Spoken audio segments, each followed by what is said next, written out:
નમસ્કાર, રામ રામ મિત્રો. સ્થાનિક સ્વરાજની ચૂંટણીની આજે 11 એપ્રિલના દિવસે દરેક ઉમેદવારો જેમને મળી હતી ટિકિટ, એ દરેક પાર્ટીની અંદરથી આમ આદમી પાર્ટી, કોંગ્રેસ પાર્ટી અને ભારતીય જનતા પાર્ટી દરેક પાર્ટીના ઉમેદવારોના જે ટિકિટ આપવામાં આવી હતી એ તમામ ઉમેદવારોના આજે ફોર્મ ભરી દેવામાં આવ્યા છે. અને હજુ એની અંદર 2 દિવસનો સમય કે જે અમુક ઉમેદવારોની ઉથલ પાથલ પણ થઈ શકે. કોઈ ઉમેદવાર પોતાનું ફોર્મ ચૂંટણી લડવા ના માગતા હોય તો કદાચ પાછું પણ ખેંચી શકે. બરાબર. તો આ તો બધો આજનો કાર્યક્રમ પતી ગયો. અને એની અંદર હવે વાત કરવી છે મિત્રો કે ભારતીય જનતા પાર્ટી સાથે જોડાયેલા ઘણા બધા મોટા મોટા કાર્યકર્તાઓ કે જેમને આજ સુધી જ્યાં જ્યાં ભારતીય જનતા પાર્ટીની સભાનું આયોજન થતું કે કાર્યક્રમનું આયોજન થતું અને એની અંદર જે સ્ટેજ બનાવવાનું કામ કરે, જે ખુરશીઓ ગોઠવવાનું કામ કરે, જે પોસ્ટરો લગાવવાનું કામ કરતા હતા અને સતત આવા 15-20 વર્ષથી ભારતીય જનતા પાર્ટીના ગુણગાન ગાનારા કાર્યકર્તાઓ અત્યારે ઘણા વિસ્તારોની અંદર એટલી હદે નારાજગી વ્યક્ત કરી રહ્યા છે કે જેઓને આશા હતી કે અમે આજ સુધી ભારતીય જનતા પાર્ટીના ગુણલા ગાયા, ભારતીય જનતા પાર્ટી સાથે લોકોને જોડ્યા અને ખૂબ મહેનત કરી અને અમને આશા હતી કે આવનારા સમયની અંદર ક્યાંક ને ક્યાંક અમને નાના ઉમેદવાર તરીકે જાહેર કરશે, અમને ટિકિટ મળશે. અને આવી રીતે ઘણા બધા વિસ્તારોમાંથી સોશિયલ મીડિયાની અંદર અનેક વિડીયો આવ્યા છે જે પાર્ટીને લઈ અને અત્યારે એ લોકો ઘણા બધા નારાજ થયા છે. તો જે પણ લોકો કાર્યકર્તાઓ ભારતીય જનતા પાર્ટી સાથે જોડાયેલા હતા અને નારાજ થયા છે એ લોકોને પહેલાંથી જ બુદ્ધિ ભ્રષ્ટ હતી કે જે ભારતીય જનતા પાર્ટી સાથે અત્યાર સુધી એમના જે કહી શકાય કે વૈતરા કર્યા સાદી ભાષામાં અને એમના ગુણલા ગાયા. જો કદાચ એ કોંગ્રેસ પાર્ટીની અંદર આટલા મહેનત કરી હોત ને આમ આદમી પાર્ટીની અંદર કદાચ આટલી મહેનત કરી હોત તો અત્યારે કોઈકની કોઈક ખૂણે કે કોઈકને કોઈક પદ ઉપર એમને ટિકિટ જરૂરથી મળી ગઈ હોત. પરંતુ આ પાર્ટીની અંદર એટલો અહંકાર ને એટલું અભિમાન છે કે ના પૂછો વાત. આ પાર્ટીની અંદર રહેલા લોકો સામેથી ઢગલો રૂપિયા જ્યારે અધ્યક્ષને જે પ્રદેશ પ્રમુખ હોય, જે ટિકિટની ફાળવણી કરતા હોય, એ જે મિટિંગ થતી હોય એની અંદર ઢગલો રૂપિયા આપતા હોય એને જ આ લોકો ટિકિટ આપતા હોય છે.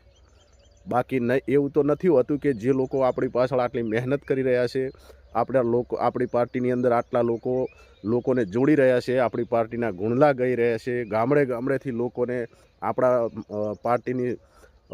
પાર્ટીથી પ્રેરિત કરી રહ્યા છે, આપણે પાર્ટીના વખાણ કરી રહ્યા છે. એવા લોકોને ટિકિટ આપવું એવું તો આ લોકોને કોઈને રહ્યું નથી. કારણ કે આ પાર્ટીની અંદર અત્યારે જેટલા લોકો છે અહંકારી અને અભિમાની છે.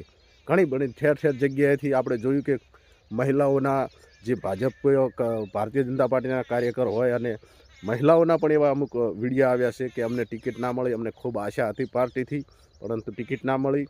અમુક જગ્યાએ એવા પણ સોશિયલ મીડિયાની અંદર વિડીયો આવ્યા છે કે જે કાર્યાલયની ઓફિસો હોય ત્યાં આગળ વર્ષોથી કામ કરતા હોય કાર્યકર્તાઓ, એ ઓફિસ દ્વારા કાર્યાલયની અંદર અને જે ભારતીય જનતા પાર્ટીના ગુણ લગાતા હોય એમને અત્યારે ઓફિસમાં જવા દેવામાં પણ આવતા નથી. એવા પણ એક કાકાનો વિડીયો આપણા સમક્ષ આવ્યો હતો. બરાબર. અને રહી વાત બીજી કે થોડા સમય પહેલાં એક ચેલેન્જ રમનારા તમે કાંતિ અમૃતિયાને કદાચ ભૂલ્યા નહીં હોય, આપણે એમને ફરીથી અત્યારે વાગોળવા છે, યાદ કરવા છે. હિન્દી આવડતા નહીં હે એમને. જ્યારે હિન્દીનો કોઈ વ્યક્તિ એમને જોડે ઇન્ટરવ્યૂ લેવા આવ્યો હતો પત્રકાર, ત્યારે ચોખ્ખું પત્રકારને કીધું હતું કે ગુજરાતીમાં વાત કર ભાઈ, મને હિન્દી નહીં આવડતા હે. એટલે એવા કાંતિ અમૃતિયા જે ભારતીય જનતા પાર્ટીની અંદર ધારાસભ્ય છે અને એ કાંતિ અમૃતિયા વચમાં બીમાર પણ થઈ ગયા હતા. પણ અગાઉના સમયની અંદર આપણે જોયું હતું કે આમ આદમી પાર્ટીના પ્રભારી પ્રમુખ ગોપાલ ઇટાલિયા સામે એમને એક ચેલેન્જ વચમાં 2-3-4 મહિના પહેલાં થયું હતું કે રાજીનામું સામે આવે ને રાજીનામું આપે ગાંધીનગર ખાતે. અને કાંતિ અમૃતિયા પોતાના કાફલા સાથે ગાંધીનગર પણ વિધાનસભા પહોંચ્યા પણ હતા અને જે રાજીનામું આપવાનું હતું એ રાજીનામું આપવા પણ ગયા હતા અને બોખલાહટ થઈ ગયા હતા, બોખલાઈ ગયા હતા. આમ તમે જુઓ તો એ કાંતિ અમૃતિયાને આપણે વાત કરવાની છે આજે વિડીયોની અંદર કે આજે એમની શું દશા છે.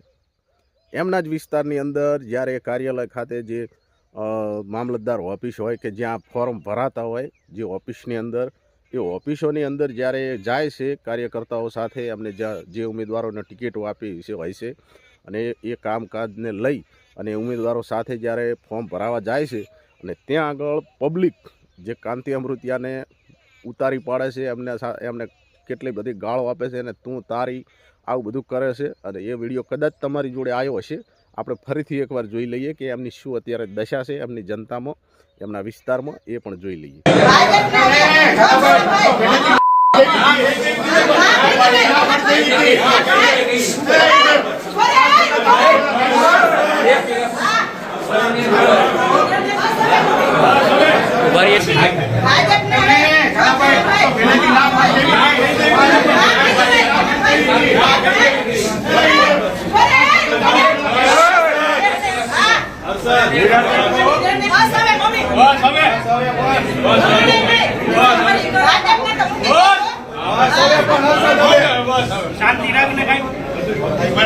જોયું મિત્રો કે ભાજપના ધારાસભ્ય કાંતિ અમૃતિયા જે ભારતીય જનતા પાર્ટી માટે કામ કરી રહ્યા છે અને ધારાસભ્ય છે, અને એમની હાલત અત્યારે પબ્લિકની અંદર, એમની સહાનુભૂતિ પબ્લિકની, એમની વિચારધારા, પબ્લિકની જે વિચારધારા છે કાંતિ અમૃતિયા માટે, એ આજે જોવા મળી. એ વિડીયો વાયરલ થયો, અત્યારે આપણે જોયો, અને એની અંદર સ્પષ્ટપણે જણાઈ રહ્યું છે મહિલાઓ દ્વારા, એ તું અહીંયા ઊભો રહે, એટલું બધું કહેવામાં આવી રહ્યું છે. પરંતુ આવું બધું થતું રહેવાનું, અને આ બધું ભારતીય જનતા પાર્ટીના ધારાસભ્યો સાથે થવાનું જ છે આવનારા સમયની અંદર.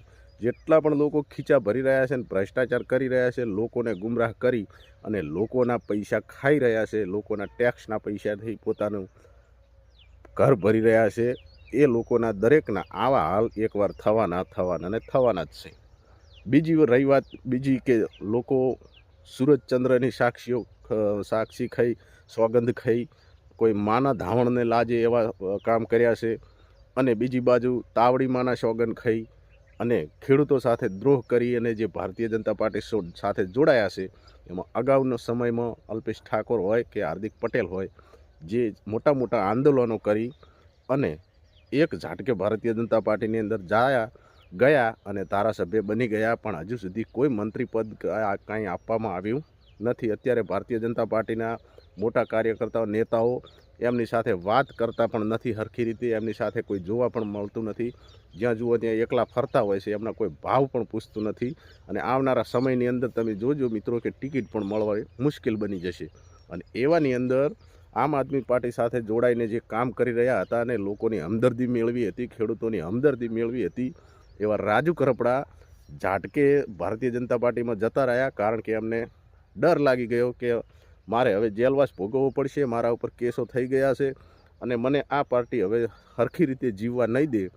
આ ભારતીય જનતા પાર્ટી, એમનો ખોફ એમના અંદર ઘૂસી ગયો, અને અચાનક આમ આદમી પાર્ટીમાંથી રાજીનામું આપીને આપણે જોયું ભારતીય જનતા પાર્ટીનો ખેસ પહેરી લીધો, અને અત્યારે ઝાટકે ટિકિટ પણ એમને મળી ગઈ, મૂળીની 2 નંબરની બેઠક ઉપરથી જિલ્લા પ્રમુખમાં. હવે આ જિલ્લા પ્રમુખમાં અંદર ત્યાં વિસ્તારના લોકો સોશિયલ મીડિયાની અંદર અમુક વિડીયો ખેડૂતોના વાયરલ થઈ રહ્યા છે કે ખેડૂતો સાથે ગદ્દારી કરી, ખેડૂતોનો દ્રોહ કરીને એક ઝાટકે ભારતીય જનતા પાર્ટીનો ખેસ બેસી ગયો. જે પાર્ટી સામે અમે લડી રહ્યા હતા, જે પાર્ટી સામે ખેડૂતો પોતાનો હક માગી રહ્યા હતા, અને અત્યારે અમારા બધા ખેડૂતોને મૂકી અને એક ઝાટકે ભ્રષ્ટાચારી પાર્ટીને જોઈન કરી લીધી. કોઈ ખેડૂતોને બહુ મોટો ઝાટકો વાગ્યો છે, અને એવાની અંદર રાજુ કરપડાને જિલ્લા પ્રમુખની જિલ્લા પંચાયતની ટિકિટ મળી છે, મૂળીની 2 નંબર ઉપરથી. હવે આની અંદર જોવાનું એ રહ્યું છે કે શું ખેડૂતો ફરી પાછા રાજુ કરપડા સાથે જોઈન થશે, એમને વોટ આપશે કે નહીં આપે, એ પણ આવનારા સમયની અંદર આપણને જોવા મળવાનું છે. તો મિત્રો, મારે તો ખાસ એ જ કહેવું છે કે જ્યાં તમને હક મળતો હોય, અધિકાર મળતો હોય, એ પાર્ટીને જોઈન કરજો, અને જે પાર્ટી તમારું સારું હિત વિચારતી હોય એ પાર્ટીને જોઈન કરજો. ખાસ કરીને એ જ વિનંતી છે. બાકી લડાઈ ઝઘડા, વાદ વિવાદ કરવામાં કોઈ મજા નથી. જે પણ ઉમેદવાર તમને યોગ્ય લાગે એને વોટ આપવા વિનંતી. બાકી વોટ કરવા જરૂરથી જાજો. અત્યારે ઘણી બધી જગ્યાએ અમુક પાર્ટીઓના કાર્યકર્તાઓ સભાઓ સામસામે જ્યારે ફોર્મ ભરવા જાય છે ત્યારે પણ સામસામે આવી જતા હોય છે અને આક્રોશ ઠાલવતા હોય છે. સામસામે એકબીજાની પાર્ટીના નારાઓ લગાવી અને લોકો ઉશ્કેરાતા હોય છે. આવું બધું કરવાની કોઈ જરૂર હોતી નથી. એટલે ખાસ કહેવા માગું છું કે શાંતિ જાળવવા વિનંતી. ગુજરાતની અંદર શાંતિ ડહોળાય નહીં. નેતાઓ કાલ બપોરે બધા એક થઈને બેસી જવાના છે અને એમના જ ખીચા ભરવાના છે, જે જીતવાના છે. કોઈ લોકો માટે સાચી નીતિથી લડવાના નથી. એ તો કોક જ એવા નેતા હોય કે જે ખરા અર્થમાં લોકોના હક અને અધિકાર માટે લડતા હોય, ખરા અર્થમાં લોકોના આવનારા વિકાસના કાર્યોમાં પોતાનું યોગદાન આપતા હોય. એવા 100માંથી એક જ નેતા એવો હોય છે. બાકી લોકોએ, સામાન્ય લોકોએ, જનતાએ કોઈ જ રીતે કોઈ પાર્ટીનો પક્ષ લઈ અને લડાઈ ઝઘડા કરવાનું ટાળવું જોઈએ, વાદ વિવાદ કરવાનું ટાળવું જોઈએ. નેતાઓ કાલ બપોરે એક થઈ જશે અને એમના ખીચા ભરશે. એ સવારની જિંદગી એ જ જીવવાના છે. આપણે જોઈ રહ્યા છીએ તાજેતરની અંદર, આપણે ઠેર ઠેર જગ્યાએ એ પણ જોઈએ છીએ કે કથા કરનાર વ્યક્તિના ઘરે મોટી મોટી ગાડીઓ આવી જાય, મોટા મોટા બંગલા બની જાય, પરંતુ કથા સાંભળનાર ઉલટાનો ગરીબ થતો જાય, બેરોજગાર થતો જાય. એ સ્પષ્ટપણે આપણે જોઈ રહ્યા છીએ અને સ્વાભાવિક છે અને સચ્ચાઈ સાચું પણ છે. બરાબર. એટલે આવાની અંદર શાંતિ ખૂબ રાખવાની જરૂર છે અને યોગ્ય નિર્ણય લઈ યોગ્ય વોટ કરવું. અને મતદાન એ આપણો અધિકાર છે. કોને આપવું કોને ના આપવું એ આપણા મનની વાત છે, આપણા દિલની વાત છે. એની અંદર કોઈ જગ્યાએ શાંતિ ડહોળવાનો પ્રયાસ કરવો ના જોઈએ. બરાબર. તો મળીએ નવા વિડીયોની અંદર નવી અપડેટ સાથે. ત્યાં સુધી રજા આપશો. રામ રામ, જય માતાજી, જય ભારત.